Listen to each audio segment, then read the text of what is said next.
Olá, que Deus abençoe você, seja muito bem-vindo, que Deus abençoe servos e servas do Senhor Jesus Cristo, aqueles que têm meditado na palavra de Deus, que Ele possa enriquecer você a cada dia da sua graça e do seu maravilhoso Espírito Santo. A reflexão de hoje está em Jonas, capítulo 1, quero ler apenas o versículo de número 8, onde há 4 interrogações nesse versículo. Diz assim a palavra de Deus, Jonas, capítulo 1, verso 8, diz assim: Então lhes disseram, declara-nos agora, por causa de quem nos sobreveio este mal? Que ocupação é a tua? A primeira interrogação, qual é a tua ocupação? O que é que tu faz? Quando eles perguntam para Jonas, eles querem saber qual é a ocupação dele. A segunda pergunta que eles fazem é, de onde vens? De onde é que tu vem? A terceira pergunta que eles fazem para Jonas é, qual é a tua terra? E a quarta pergunta é, de que povo és tu? De que povo tu pertence? Então, queridos, essa reflexão de hoje vai nos fazermos refletir, principalmente. Eu vou trazer essa ideia para nós aqui, sem forçar o texto. Quando eles perguntam qual é o ofício de Jonas, é porque eles estão diante de uma situação terrível. O mar está agitado. O mar está prestes a destroçar o navio que Jonas, para que você entenda do que nós vamos falar, Deus mandou Jonas ir para Nínive. Jonas é um profeta de Deus, alguém que foi escolhido por Deus, ele é um representante de Deus diante do povo. Então, como um profeta, como um representante de Deus, Deus estava instruindo Jonas agora ir a Nínive, pregar para Nínive. Quem é os ninivitas? Os ninivitas, eles são descendentes daquele povo assíricos. Os assírios eram um povo liderado por Senaqueribe. Quem é que não conhece a história que Jerusalém ela foi sitiada e um anjo matou 185 mil soldados quando Ezequias clamou ao Senhor. Então se percebe que aquele povo que era equiparado com todo o armamento, tinha um exército poderoso que destruía qualquer exército que ele enfrentava, era um povo mau, era um povo que estrupava as mulheres, matavam crianças, era um povo que não tinha piedade. Então Nínive, os ninivitas descendem desse povo. Jonas, por saber que havia uma história sangrenta de maldade por trás desse povo, agora o Senhor diz, Jonas vai a Nínive, a grande cidade, e pregue o arrependimento, porque o povo de Nínive era um povo mau. Jonas decidiu fugir e por causa disso houve aquele mover no mar para que aquele povo lançaram fora as suas cargas. Eles lançaram fora os seus mantimentos, os seus utensílios, tudo aquilo que para tentar salvar o barco que estava sendo varrido pelo mar agitado. Jonas, ele estava dormindo no porão. Ele era o causador de tudo aquilo que estava acontecendo. Agora, ele era o que menos estava preocupado com o que poderia acontecer com aquele barco e com aquela embarcação. Quando o capitão encontra Jonas dormindo no porão do barco, ele pergunta, quem é você?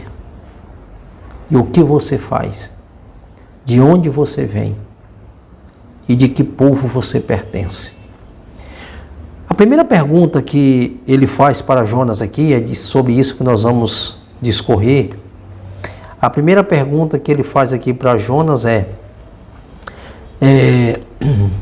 ele diz assim: que ocupação é a tua?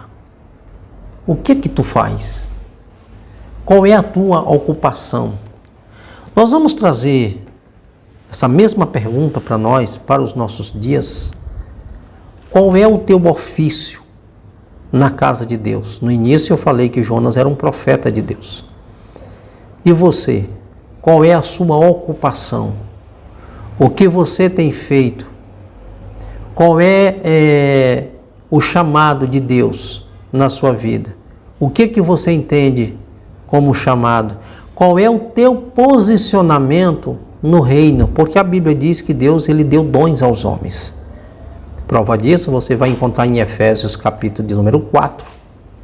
O versículo de número 10 diz assim: aquele que desceu e é o mesmo que semelhantemente subiu, muito além de todos os céus, para preencher tudo o que existe. Verso 11. Assim, ele designou alguns para apóstolos. Estamos falando de ocupação, de ofício. Qual é a tua ocupação? Qual é o teu chamado? Qual é o teu dom? E aqui que o Senhor vai dizer: assim ele designou alguns para apóstolos, outros para profetas. Jonas era um profeta. Outros para evangelista, pregação, pregador da palavra de Deus. Ser um evangelista, pregador da palavra, anunciador de boas novas.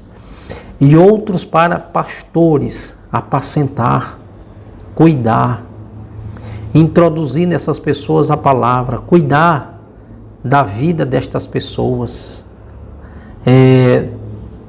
E fala assim: e mestres. Tem que haver na igreja mestres. Nós estamos falando aqui justamente as pessoas a quem Deus ele deu.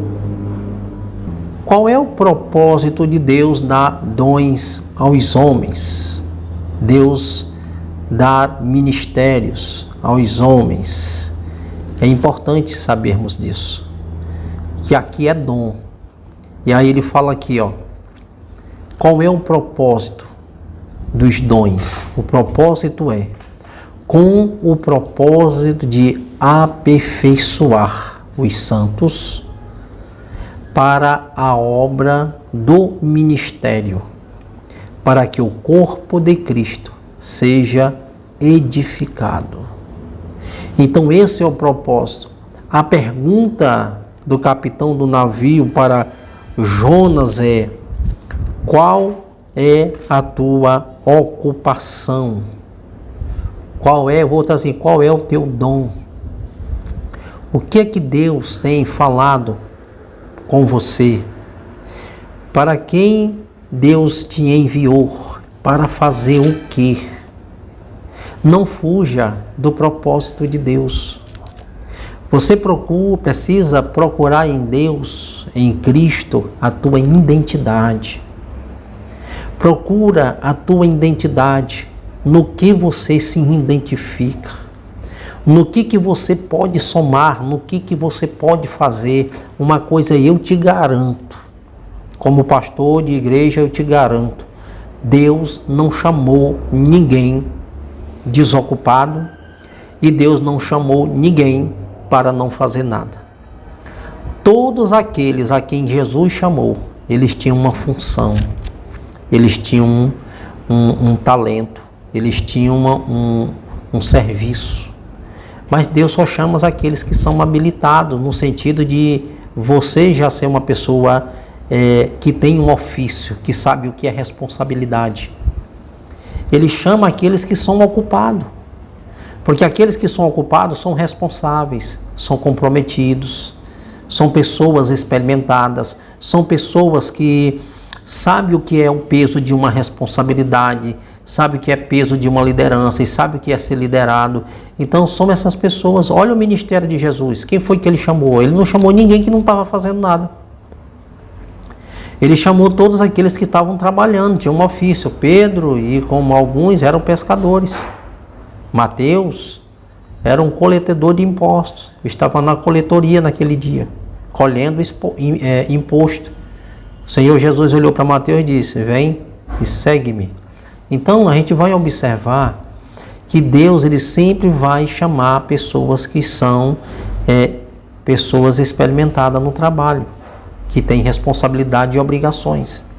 Então a primeira coisa que o capitão pergunta para Jonas é: qual é a tua ocupação? O que tu faz? Quem você é? Porque o que está acontecendo aqui é fora do normal. Nós já rogamos aos nossos deuses, não resolveu. Então nós lançamos sorte, caiu sobre você. Então se alguma coisa que está acontecendo aqui, você tem a ver com isso. É pela responsabilidade que você está fugindo. Você sabia que tem muitas pessoas que sobrecarregam os outros porque eles não querem assumir responsabilidade? E a segunda pergunta que ele faz aqui para Jonas é: de onde vens? De onde é que tu vem? O que está acontecendo aqui pode ser por tua causa. Quando ele pergunta de onde ele vem, ele quer saber justamente o endereço, qual foi o ponto de partida. Qual é o teu propósito de ter saído da onde tu estava? É como se ele estivesse dizendo assim: para você estar aqui, você tinha que ter um objetivo. De onde é que tu vem? Porque a pergunta, quando se pergunta de onde tu vem, a pergunta que vem em seguida é para onde você vai. Então, de onde é que tu vem? Qual é a tua nacionalidade? Qual é a tua terra? Quando ele diz de onde tu vem, ele está perguntando justamente qual é a tua nacionalidade. De acordo com a nacionalidade dele, ele vai saber de que Deus ele serve. Se é o Deus dos céus, se é o Deus dos mares. Qual é o Deus que tu serve? Essas perguntas são exatamente para revelar quem de fato você é. Porque se nós perdermos a nossa identidade, certamente nós vamos perder todas as virtudes que teríamos. Vamos viver sem propósito. Vamos viver sem sonho, sem esperança de alcançar alguma coisa. Porque perdendo a identidade, você perde a sua referência. Se você perde a sua referência, em quem você vai estar sendo moldado? Então, pessoas que não têm referência é alguém que perdeu a sua identidade. Então, é claramente o que eles estão perguntando para saber qual é a sua nacionalidade, porque nós vamos descobrir de que Deus você pertence, porque no que nós fomos envolvidos em uma situação que alguém, é o Deus de alguém que está provocando estas coisas. Então nós precisamos saber da onde você vem, de que povo você é. É a terceira pergunta que ele faz aqui. Qual é a tua terra? Tu é de que terra? De acordo com a terra da onde a pessoa vem, eles vão descobrir que tipo de Deus eles estão adorando. Porque o povo antigo daqueles dias, eles adoravam muitos deuses. Só você vê na Babilônia, no Egito, havia diferentes tipos de Deus. Na Grécia Antiga, havia altares para todos os tipos de deuses. Então a gente vai perceber que quando se faz essas perguntas, eles querem saber exatamente qual é a identidade dessa pessoa, de que povo ele pertence e qual é o Deus que ele serve. E aí a pergunta é: da onde tu vem? A terceira pergunta: qual é a tua terra? Se tu é do Egito, tem muitos deuses que você serve. Se é do Egito, é assim: qual é o Deus que tu serve? Tu é da Grécia, qual é os deuses que tu adora? Qual é o Deus dos teus pais? Qual é o Deus da tua família? De que povo tu descende? Porque de acordo com o povo que tu descende, há uma cultura, há um Deus lá que vocês adoram. Então é justamente isso. Qual é a tua terra? E a quarta e última pergunta que ele faz aqui é: de que povo tu és? Isso é importante. É por isso que nós vamos encontrar no Novo Testamento a Bíblia, o próprio apóstolo Pedro dizendo de que nação nós somos, de que povo nós pertencemos. Pedro diz assim: vós sois raça eleita, geração santa. Eu vou trazer a referência aqui para você conferir. 1 Pedro, capítulo 2, versículo de número 9. Ele vai dizer assim: vocês, porém, essa versão diz assim: vocês, porém, são geração eleita, sacerdócio real, nação santa, povo exclusivo de Deus, para anunciar as grandezas daquele que os chamou das trevas para sua maravilhosa luz. Observe que quando o capitão faz a pergunta para Jonas, exatamente que ele queria saber qual era a origem dele, qual era o povo que ele pertence, qual é a sua cidadania, qual é o Deus que você serve. E isso, queridos, traz para nós uma identidade. Eu já falei anteriormente, nós precisamos, como cristão, ter a nossa identidade em Cristo. Nós pertencemos a um Deus, nós somos propriedade exclusiva dele, nós somos povo adquirido pelo Senhor. Então é por isso que ele diz: vocês são uma geração eleita. Deus escolheu uma geração, e essa geração ela é eleita porque ela foi elegida pelo Senhor. Vocês são sacerdócio, uma classe exclusiva, sacerdócio real. Vocês são uma nação santa e povo exclusivo. Deus quer de vocês exclusividade. E ele fala uma coisa interessante aqui: para anunciar as grandezas daquele que os chamou das trevas para a sua maravilhosa luz. Deus, ele nos chama com propósito de alcançarmos as maravilhas que Deus tem almejado para o seu povo. Então Deus, ele chamou Jonas com um propósito. O que Deus queria era que Jonas não deixasse que os acontecimentos do passado viessem interferir em decisões do futuro. Porque quando Deus nos chama, ele nos chama com propósito. E a primeira coisa que nós devemos levar em conta é que quando Deus ele nos chama, é porque ele quer realizar o seu propósito em nós, o chamado dele em nós. Por isso que nós não devemos fugir e nem pensar como deixar o sentimento humano, até mesmo as nossas deficiências, influenciar nas decisões que Deus determina. Jonas deixou que sentimentos e acontecimentos viessem influenciar num projeto de Deus. Se você ler o capítulo todinho, você vai entender qual foi a maior prova que Deus deu para Jonas. Você lembra da árvore que nasceu e cresceu e morreu na mesma noite? E Jonas ficou furioso com aquilo que tinha acontecido? E o Senhor dá uma lição para Jonas. Ele disse: Jonas, tu tá brigando por quê? Jonas, por que tu tá com raiva? Tu está dando mais importância a uma árvore que nasceu e pereceu no mesmo dia do que o povo de Nínive? Ou seja, no julgamento de Jonas, uma árvore está sendo mais importante do que os ninivitas.